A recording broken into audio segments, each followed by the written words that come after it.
Hi everyone, this week is Parsha Beha'Lotcha, and we're told at the very beginning of the Parsha that Aaron is to Beha'Lotcha atanerot. He is to light the lamps of the menorah.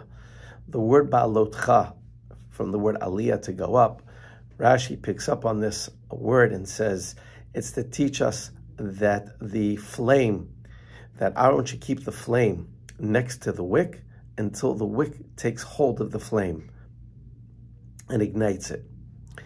Now, based on the Baal Shem Tov's teachings, and I heard this from Rabbi Yeshua Gordon's recording on the Parsha, he quotes the pasuk, Ner Hashem Nishmas Adam, that the candle of God is the soul of man.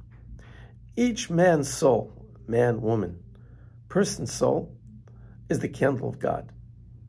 And the candle of God needs to be ignited. And through our parents and our friends and our teachers, they ignite it, just like the Kohen. The Kohen is the role model to inspire us in our service of God.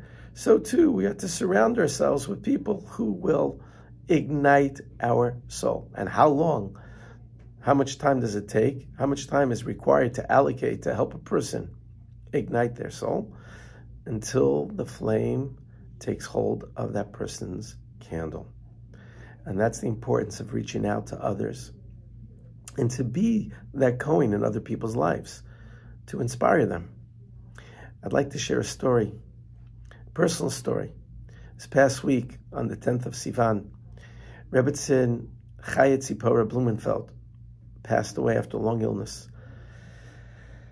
Rebbetzyn Blumenfeld was my Rebbetzyn, married to the Mashgiach Ruchani Rabbi Blumenfeld, in Yeshivat Neve Yehoshua, and now called Neve Tzion, 1979. I was 18 years old. And their home was open to me with unconditional love. And I was going through a very hard time in my life.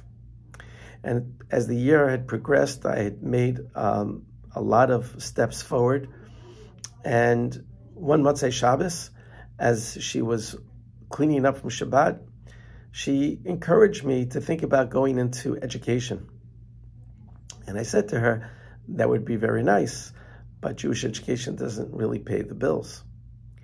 And she looked at me with tears in her eyes and she said, what a shame that we won't have good teachers for our children because there isn't enough money to pay good teachers. That had a profound influence on me. Talk about a fire that ignited a candle within me, a wick within me.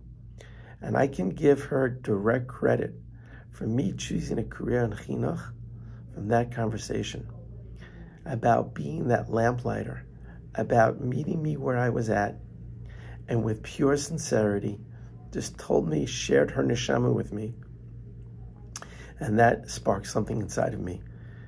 After doing and teaching for 34 years, all the thousands of students, I give her that credit.